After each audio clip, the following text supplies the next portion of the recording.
Pois o Consello da Cultura Galega, a parte xa naturalmente do que di o marco normativo que o define perfectamente, para min é un espazo de encontro en que distintas institucións e distintas persoas con pareceres, mesmo con ideoloxías e con trayectorias diferentes, tamén con preocupacións diferentes, reflexionan sobre o estado actual da lingua e da cultura, actúan en certo modo como un órgano vixiante dese estado da lingua e da cultura de Galicia, e ademais trasladan nos dous sentidos, por un lado os pareceres e as necesidades que poden xurdir do tecido social, e por outro lado tamén na outra dirección procura asesorar e informar os poderes públicos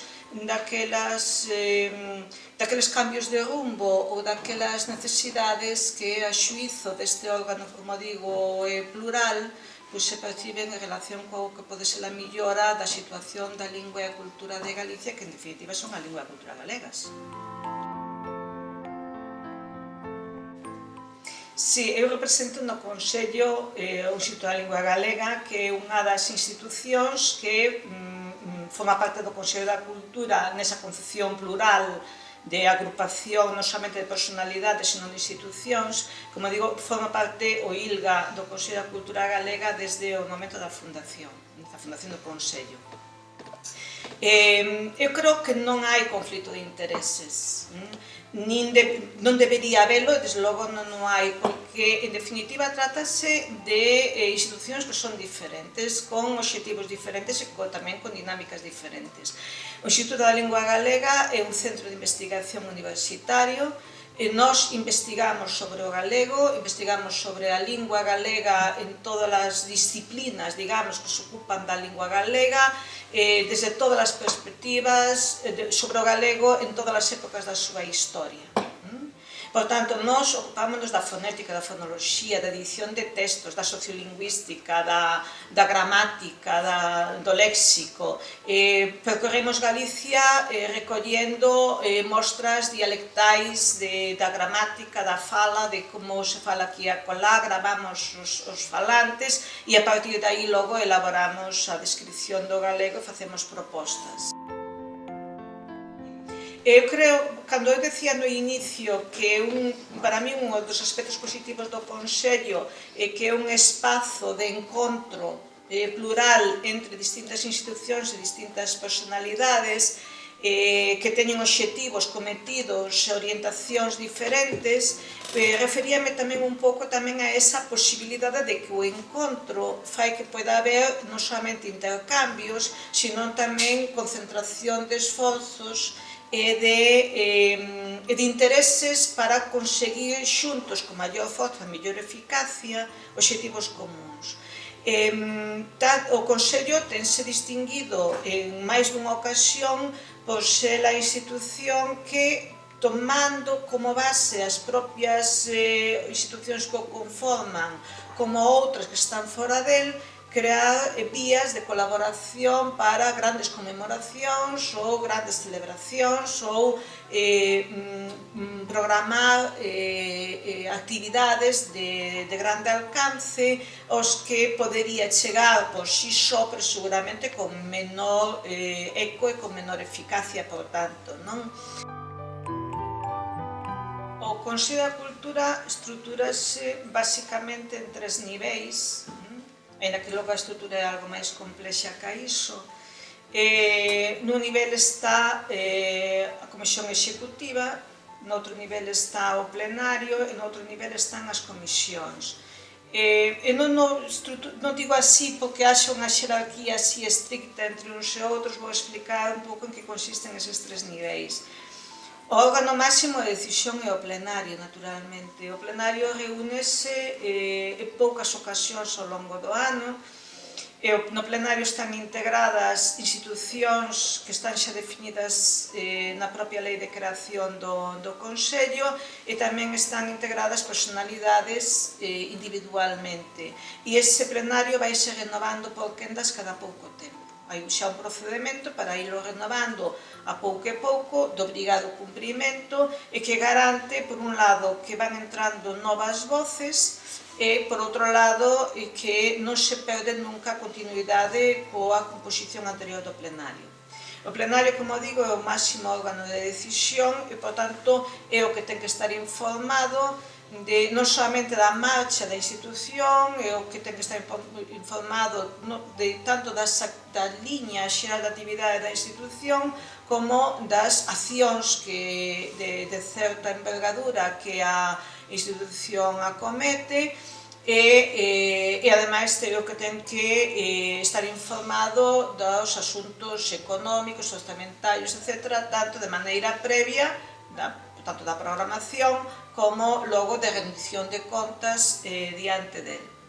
O plenario, xa digo, reúnese poucas veces ao ano e, por tanto, o traballo habitual diario do Consello reside noutros lugares. Reside, por un lado, nas comisións que se forman no que hai un coordinador da comisión e unha serie de persoas que poden pertencer ao plenario ou non. Por lo tanto, como a maior parte delas non pertencen ao plenario, a composición de personalidades do Consello alóngase moito máis alá desas 30 persoas que constituen o plenario.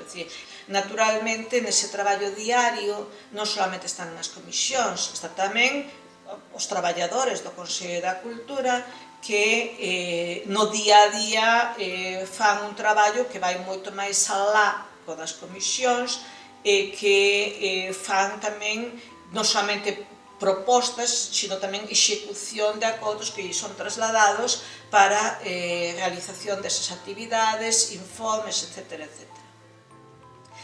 As propostas das comisións non van directamente ao plenario, como tampouco van o traballo que xorde das distintas seccións organizativas dos traballadores do Consello da Cultura. Pasan por unha executiva. E a executiva compoñémola 5 persoas, en realidade 4, máis o xerente, eses sí que nos reunimos con moita frecuencia, como mínimo unha vez á semana, e analizamos non somente as propostas que nos chegan desde a propia organización do Consello antes de trasladalas a unha instancia superior, que poder ser o plenario, ou antes de acordar que efectivamente se leva a cabo unha actividade, senón que tamén a executiva recibe propostas que vienen desde outros ámbitos da sociedade. Porque facemos, como facemos moitas outras cousas, porque dixe que un palleiro non se fai sin palla. Nos queremos construir un país de unha certa maneira, queremos contribuir ao, digamos, como se decía en épocas así, con unha expresión algo máis rimbombante, o florecemento da nación, e estamos aquí tamén por un compromiso con Galicia, coa lingua galega, coa súa cultura. E non é, creo que ningún dos que estamos nesta andaina, sexa representando institucións, sexa a título individual como personalidades da cultura galega, somos persoas que sexa a primeira vez en que poñemos o noso esforzo e o noso tempo ao servizo do país sin ter por iso unha remuneración. Desde o punto de vista de xénero, o Consello da Cultura creo que ten dado bastantes bons pasos adiante nos últimos anos, desde logo non por intervención ou por responsabilidade directa miña en absoluto, sino porque dentro da institución hai persoas coa sensibilidade suficiente ou persoas co empuxe suficiente para ir dando pasos bastante evidentes neste sentido. Naqueles ámbitos, polo menos, en que a propia organización do Consello ten capacidade de decisión. Explícome.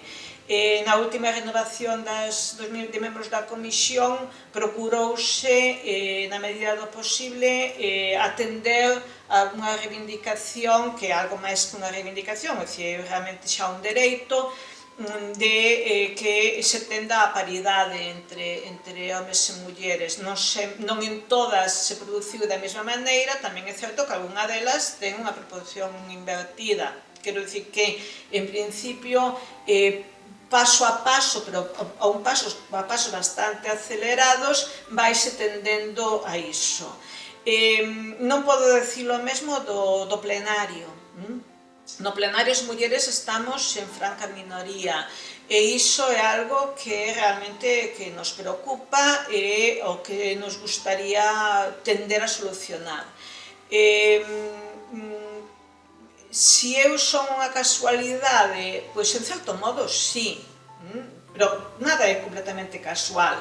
Eu represento no Consello da Cultura, represento o Instituto da Lingua Galega. No Instituto da Lingua Galega podería, naquel momento, estar na dirección unha persoa que non fose eu e podería ser un home, porque na miña xeración dentro do Instituto da Lingua Galega eu estaba en minoría. Hoxe non. Hoxe dentro do Instituto da Lingua Galega non estamos en minoría as mulleres, pero na miña xeración sí. Eu fun escollida como directora do Instituto da Lingua Galega, seguramente non dunha maneira casual, claro, pero era a directora no momento en que houbo a renovación de cargos para o Consello da Cultura. E vin eu, e agora que xa non son directora do Instituto da Lingua Galega, sigo sendo a representante do Instituto da Lingua Galega.